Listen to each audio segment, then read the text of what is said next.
My name is Kira. I'm 34 years old. And the day I finally walked into my own house with keys in hand, I thought the hardest part was over. After years of saving, telling my family I had evening classes, and routing every scrap of paperwork to a P.O. box, I did it. I bought a home, my space, my sanctuary, my secret. But I was wrong. The real shock came weeks later when I got off work early and saw 3 cars in my driveway: my mother's, my brother's wife's, and one I didn't recognize. Inside, my mother giving a full tour of the house I hadn't even told them I bought.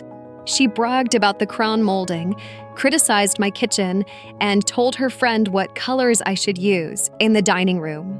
My sister-in-law was already planning barbecues in my backyard. And then I saw it. My mother locking the front door with a copy of my key. A key I never gave her. For a second I froze, the same way I had at 13 when she read my diary and told me privacy didn't exist in our family. But this time, I wasn't a powerless kid. This was my house, my life. And she crossed the one line I swore I would never let anyone cross again. What she didn't know was that I was ready to change the locks, ready to fight back, ready to show her that control disguised as love ends here. Before I tell you how that betrayal became the moment our family dynamic shattered for good, I want to ask you, have you ever had someone act like your life was theirs to run just because they called it family? Drop a comment below. Tell me where you're watching from. And don't forget to subscribe, because this isn't just a story about a house. It's the day I took back my freedom.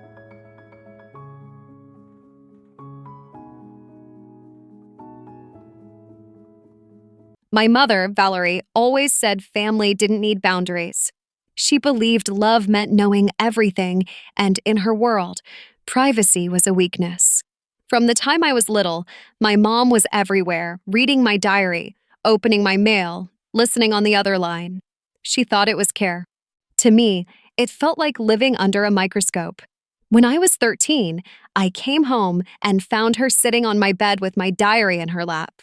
The flimsy lock dangled open, useless. Tears blurred my vision as I asked why she'd done it. She looked at me like I was being dramatic. "I need to know what's going on in your life, sweetheart. How else can I protect you?" Something hard settled in my chest. In my mom's mind, control and love were the same thing. My father, Chuck, was gentler, quieter, but he never challenged her. If she stormed in without knocking, he looked away.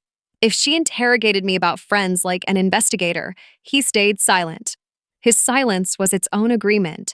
I was alone in fighting her rules. Everything sharpened when my brother, Grant, was born 8 years after me. He became the golden child. Mom smothered him with the same obsessive attention, but his came with privileges, extra desserts, later curfews, endless excuses. "Your brother needs more support," she'd say when I complained. I learned to shrink my needs and expect less. I still remember a dinner. I'd earned an A on a history project I'd worked on for weeks. Mom nodded vaguely, then spun to ask Grant about baseball practice. He'd struck out 3 times, but she lit up like he'd won the World Series. That's when I understood. No matter what I did, I'd never be enough. College felt like an escape. I chose a state school 4 hours away, dorms required. The first weeks were intoxicating. No one checked what time I came in. No one cared if I ate ice cream for breakfast. By midterms, the illusion cracked. Somehow, Mom charmed my resident advisor into giving her updates. She started surprise visits twice a month, arriving with casseroles and cleaning supplies, reorganizing my side of the room while sighing about my roommate. "I just want you to do well," she said. Her presence felt like a leash. After graduation, I had an offer in Chicago. New city, independence, the career I wanted. Mom launched a campaign of guilt, nightly calls, tears at the table. "Family stays together. You'll thank me someday." Dad nodded along, sealing my fate. I caved. I stayed. I took a job in our hometown. I rented an apartment 15 minutes from their house, close enough for Sunday dinners and unannounced drop-ins. Whenever Mom walked through my door with that familiar sigh, "What a mess. Honey, the walls closed in." When Grant married Vanessa, I thought the pressure might shift away from me. Instead, Mom found an ally. Vanessa thrived under her attention, shopping trips, Daily calls, recipe swaps. When they bought a house 3 blocks from my parents, Mom was ecstatic. She kept sending me listings in the same neighborhood. Now we just need you here, and we'll all be together, she'd say, eyes shining. I smiled tightly and screamed inside. I wanted my own life, my own home, a place where no one else had a key. That dream became my secret. I lived below my means, saved every dollar, invested carefully. The more Mom pressed, the more determined I became. She believed family had no walls and no locked doors. I knew the only way I'd have peace was if I built a door she couldn't open. Once I realized independence would never be given, only taken, I saved with a different fire. Every extra shift, every bonus, every dollar went into an account she didn't know existed. On paper, I lived comfortably, designer gifts on birthdays, photo-perfect vacations, but behind the smile, I was hoarding my freedom. If they caught even a hint of my plan, they'd bury it. I'd watched it happen when Grant and Vanessa bought their place. Mom tagged along to every showing, criticizing paint colors, arguing with the realtor, even trying to negotiate with the seller herself. Vanessa's excitement dimmed until it wasn't her house anymore. It was Mom's project. That would not happen to me. So I built a cover. On Tuesdays and Thursdays, I told everyone I was taking a financial planning course. In reality, I met a realtor named Sophia, a sharp woman in her 50s who saw straight through me. At first, she asked what my family thought of different neighborhoods. The way I froze told her everything. She leaned in. "This is your house," she said. "We don't need anyone else's opinion." I almost cried with relief. The search took months. Tiny bungalows that smelled like mildew. Sterile condos that felt like hotel rooms. Fixer-uppers that would swallow every dime. I started to think the dream was impossible. Then one bitter January morning, Sophia opened a 1920s colonial with creaky hardwoods and a bay window that poured light into the living room. It smelled faintly of dust and old paint. When I stepped inside, something settled in me. Peace. I ran my hand along the banister, rough with age. In my head, bookshelves lined the walls, curtains I chose framed the windows, and coffee steamed on quiet Sunday mornings. No one telling me the paint was wrong. No one rearranging furniture. No one standing in my doorway asking why I needed space. Just me in a place that belonged to me. Sophia smiled. "You love this one." Not a question. Closing was brutal. Every signature felt like a secret mission. I rented a P.O. box so nothing came to my apartment. I created a new email just for the mortgage. I paid extra for a mobile notary to meet me at a coffee shop instead of the title company, in case Mom's friends were there. I told my boss I had a doctor's appointment and my family that I had a client meeting. Lies stacked on lies, but the truth was too precious to risk. When the papers were signed, Sophia handed me keys and a small potted plant. "Every house deserves something living," she said. I clutched those keys like gold. My hands shook all the way to the car. That night, I unlocked the front door as an owner. The house echoed with possibility. My footsteps rang against the hardwood while I flipped switches and touched the cool plaster walls.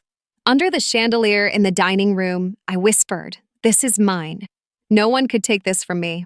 Not Mom with her endless advice. Not Dad with his quiet compliance. Not my brother or his wife with their expectations.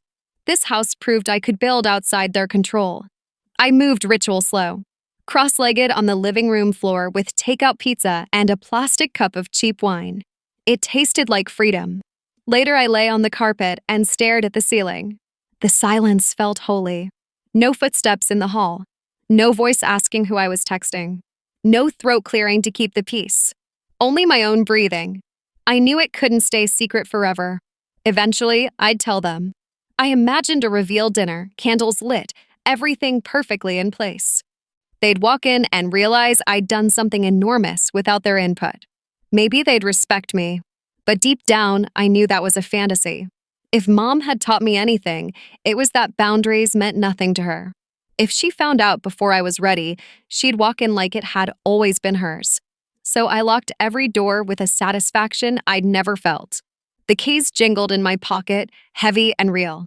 For the first time in my life, I had a space that was truly mine. And for the first time, I believed I might be strong enough to keep it. By the time the text from my boss buzzed, meeting canceled. Take the afternoon if you want. I'd already built a list of small joys. Hang the antique mirror in the entryway, unpack the box labeled books. Don't drop, break down cartons, iced coffee on the porch, feet on the railing, sun on my face. A quiet, ordinary afternoon in a life that finally felt like mine. I turned into Maple Ridge with the radio low and the window cracked. Cedar and cut grass drifted in. A neighbor kid wobbled by on a new bike. I turned onto my street, and my hands slipped on the wheel. 3 cars in my driveway. A silver Lexus I knew too well. A blue Honda from 100 family dinners. And a small red compact I'd never seen. I coasted past like a stranger, heart thundering, scanning for a kinder explanation. Contractor? Delivery? But silhouettes moved behind my own shears. I parked around the corner, fingers trembling so hard I dropped my keys onto the floor mat twice.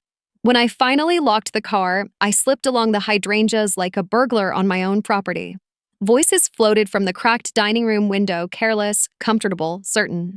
Original crown molding, my mom said in her tour guide voice, the one she uses at church fundraisers.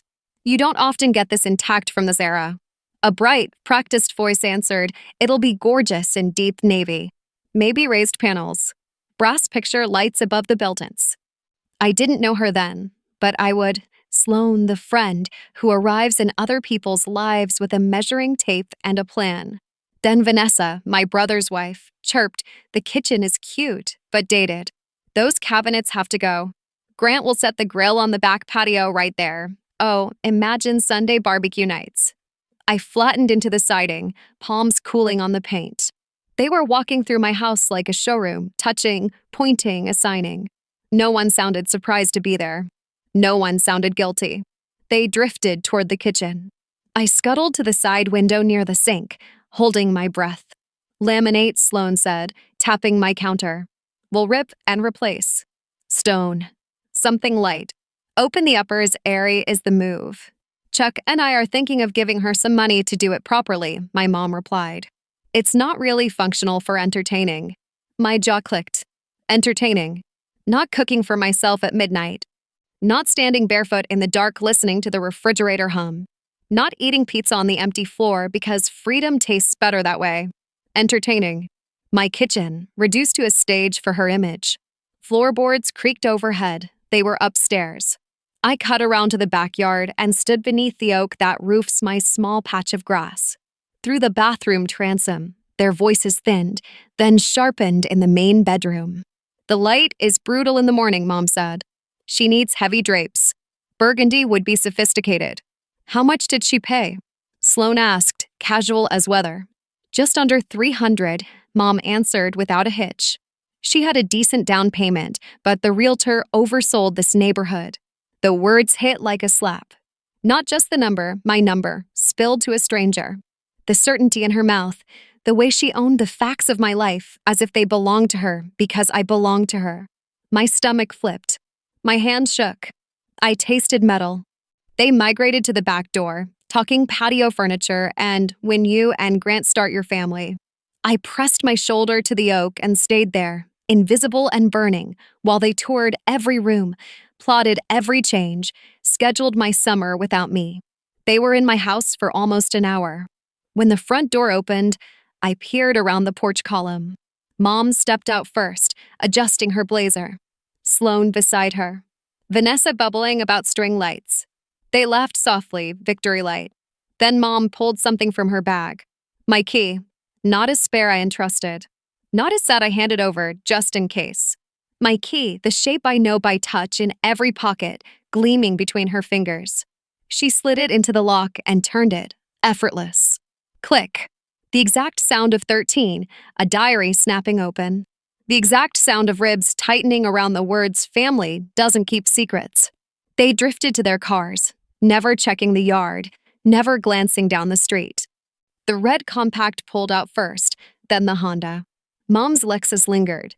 She stared at the house like an artist inspecting a blank canvas. One approving nod.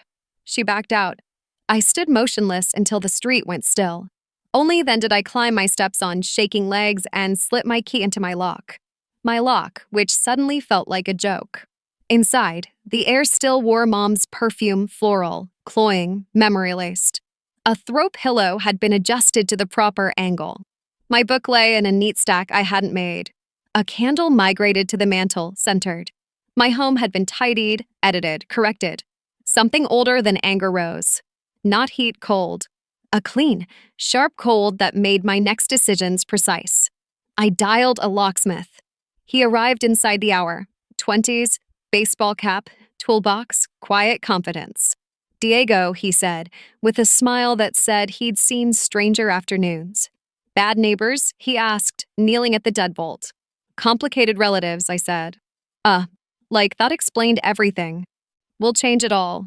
Cylinders, strike plates, fresh keys. You'll feel better. While he worked, my phone pulsed on the counter, mm. I let it flash, then flipped it face down. Metal clicked. Screws turned. With each piece he replaced, my breath settled back into my body. When he handed me a small paper envelope with 3 new keys, they felt heavier than metal, like proof. Anytime someone else has a key, you change them, he said, matter of fact. Especially if it's. He stood. Want me to check the back door too? Please. By the time he finished, the sun had shifted across the floorboards and the kitchen smelled faintly of oil and brass.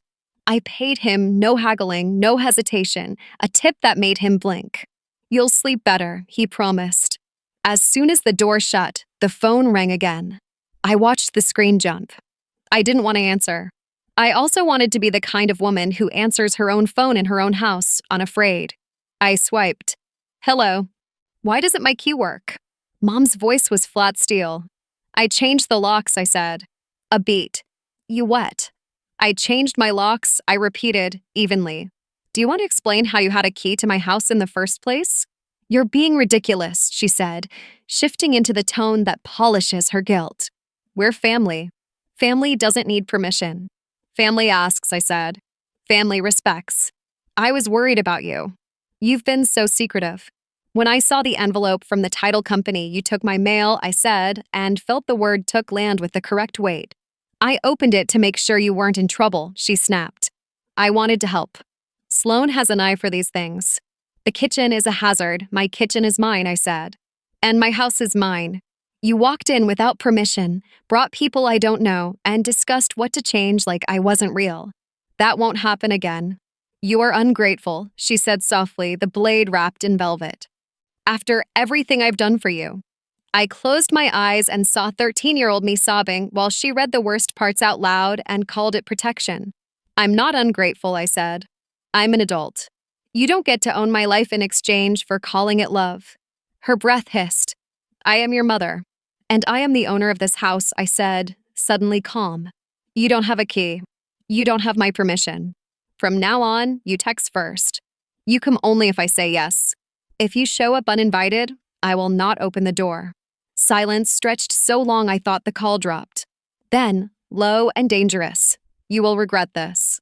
I ended the call before the old instincts, apologize, soften, erase myself, could crawl up my throat. I watched the afternoon peel off the counters. My hands still shook, but the tremor had a rhythm now, like adrenaline working itself out. I poured water. The glass sweated. I breathed and felt it reach all the way down. 5 minutes later, a fist hammered the front door. Kira. Grant's voice, already angry. Open up.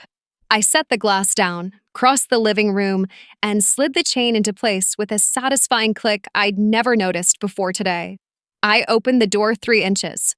He filled the frame, flushed, jaw tight, outrage propping him up. Mom is at home crying, he started. No hello. What did you do? Hi, Grant, I said evenly. You humiliated her. Changing locks? Accusing her of stealing? She was trying to help you. By entering my house with a key she wasn't supposed to have? I asked. By bringing a stranger to pick my paint colors? He scrubbed a hand through his hair. She raised you. She cares about you. Your being care and control aren't the same thing, I said. Love without respect is just ownership. He blinked off balance, then recovered. You're selfish. Always have been. You want everything your way. For the first time, yes, I said. In my own house, I do. He leaned closer, the chain holding. You'll come crawling back. When you realize you need family. I let the words pass through me. Text me next time, I said. If I say yes, I'll see you. Not today. His mouth worked. He stepped back, slapped the doorframe once with an open palm, then stormed to his car. Tires squealed. Silence slid back in. I shut the door and rested my forehead against it. The wood felt cool. The house breathed with me, floorboards settling, leaves brushing the roofline. Down the block, a dog barked twice and stopped. My phone buzzed in threads. Aunt Patricia's disapproval. A cousin's unsolicited diagnosis. A message from Dad asking for less drama.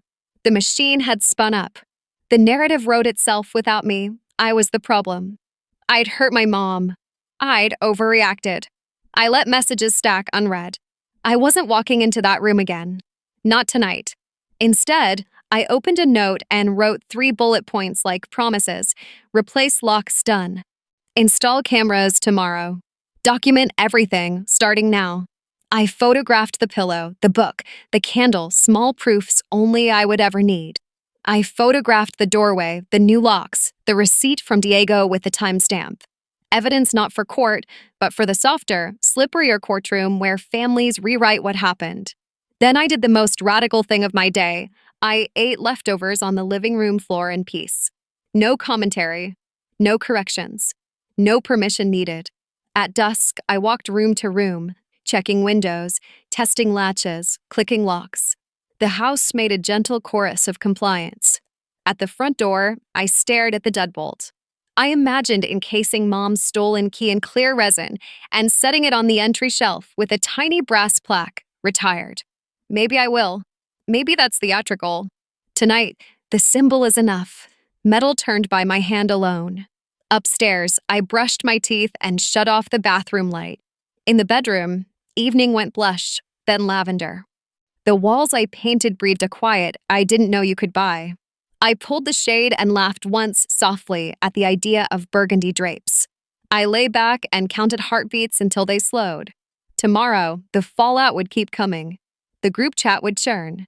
There would be apologies that aren't apologies, invitations with strings, guilt packaged as concern. There would be versions of my story told with my name swapped for she, a cautionary tale about daughters who forget who made them.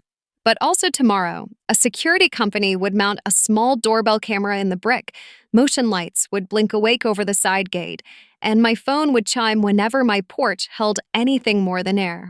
Also tomorrow, I'd draft a calm, clear message setting rules that weren't new so much as finally spoken. Text first.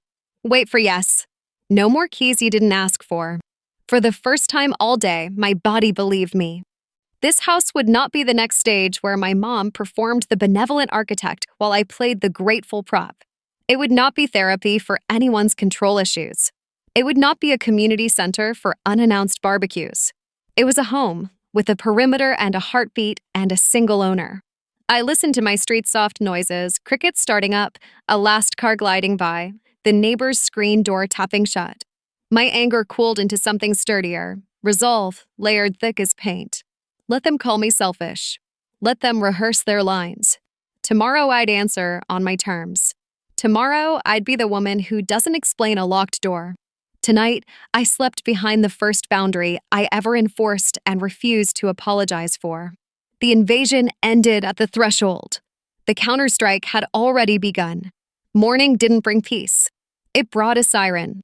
My phone lit up before sunrise, text stacking so fast the lock screen looked like a slot machine. Aunt Patricia, what you did to your mother is cruel. Cousin Ryan, you need therapy for paranoia. Uncle Steve, family is all we have. Apologize. A string of missed calls from Dad, each 3 minutes apart, like he'd set a metronome to disappointment. By 8 a.m., the family group chat had rebranded me. It used to be Sunday dinner at 5, memes, and baby photos. Now it was screenshots of self-help quotes about forgiveness, highlighted, my name tagged underneath. Between them, a photo of my front porch, last year's captioned, "This used to be a welcoming home." I stared until my coffee went cold. The photo was taken before it was my home. That was the point no one wanted to understand. Dad finally reached me on the third try. No hello. Can we please stop the drama? He said, voice scraped with tiredness that always made me feel guilty. Your mom is upset. Dad, I said, choosing each word like it might explode. She copied my key. She walked into my house without permission. That's not a misunderstanding. That's trespassing. A sigh, the old retreat signal. She had good intentions. Good intentions don't unlock deadbolts, I said. This isn't about intentions. It's about respect. He paused, then shifted to his favorite exit, just don't make this worse. There it was, the family motto. Don't make this worse, meaning absorb the harm and call it peace. I pictured Mom's hand turning my key, the same way she used to lift the receiver to eavesdrop. Same gesture, different door. At 9:11, a number I didn't recognize. A colleague. Hey, ran into your mom at the store. She asked if you've been acting okay at work. Said you've been isolating. Everything all right? The message sat on my screen like a stain. She was widening the circle, laying the narrative brick by brick. If I defended my boundaries, it was because I was unstable. That trick worked when I was 19. Not now. I put the phone face down and opened my notebook, the one with the locksmith's receipt tucked in the pocket. I dated the page and wrote Fallout, then listed the facts unadorned. Unauthorized entry. Third party present. Mail taken by implication. New locks installed, receipt, photos. Group chat escalation, screenshots. Reputation undermined at grocery store. Witness text. I wasn't building a lawsuit. I was building my memory against their fog. By 10, the first knock. Not furious pounding, tapping that pretends it's polite so you look rude for ignoring it. Through the peephole, Vanessa. Glossy hair, loaded smile. I let the door stay shut. Kira, she called softly. I brought cinnamon rolls. Your favorite. That was new, guilt with glaze. Please text me, I said through the door. She tried the handle. It didn't budge. Silence lengthened. The smile slipped. I didn't mean to upset you, she said. We were excited for you. We just wanted to help. Help asks, I said. Help waits for an answer. A pause. Then the smallest honesty. Your mom said you wouldn't mind. There it was again, the gravity of one woman's certainty pulling the furniture of a room to her side. She left the box on the mat. On the lid, in Mom's tidy print, family always forgives. Dinner at 5:30. I slid the box aside with my foot and left it there, an unopened altar to the old religion. At noon, I ordered a security system. Local company. No coupons. No delays. They could install cameras and motion lights tomorrow morning. We'll set zones and notifications, the tech said. You'll get an alert anytime someone approaches your door. Perfect, I said. I like proof. After the call, I walked the perimeter like a soldier. Side gate latch loose. I tightened it.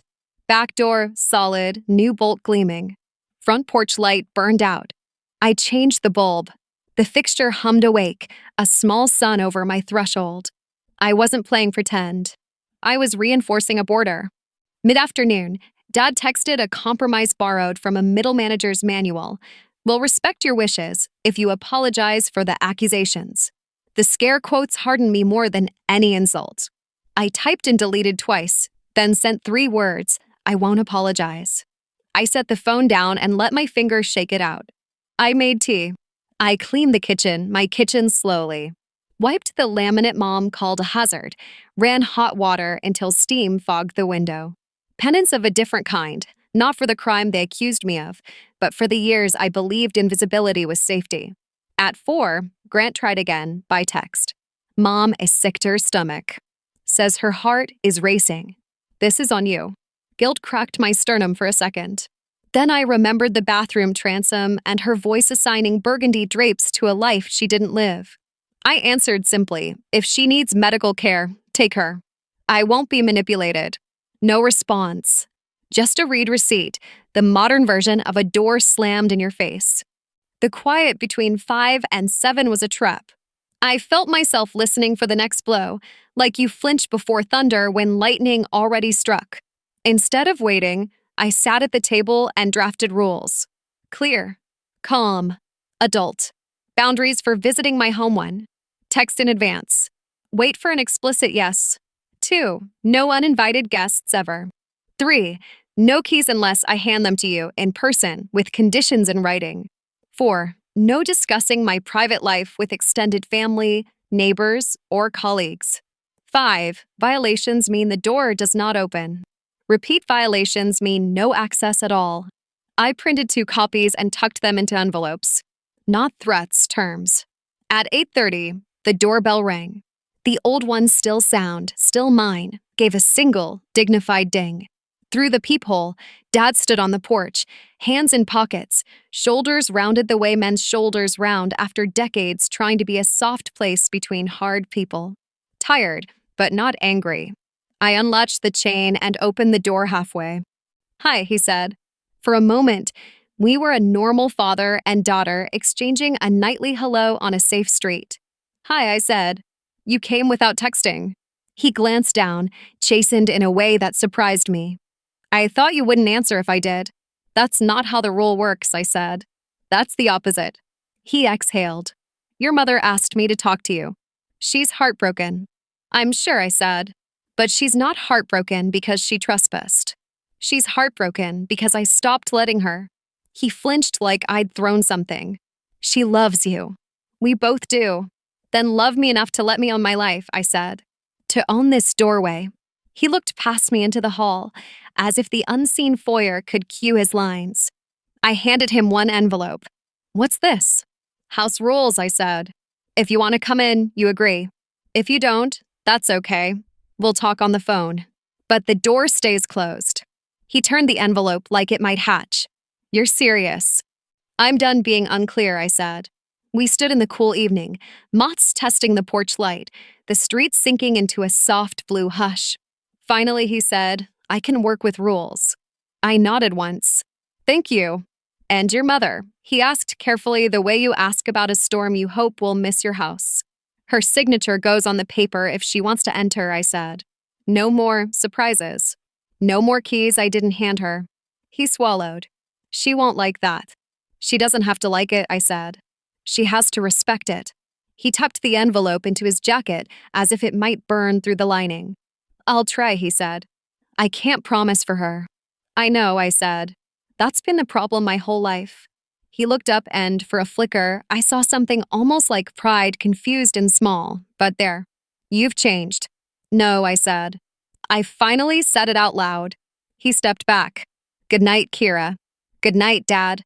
I locked the door, the deadbolt sliding home with that new, deep note I crave. Then I set the second envelope on the entry table under the bowl for my keys and wrote on the front in neat block letters, for Emma read before entry.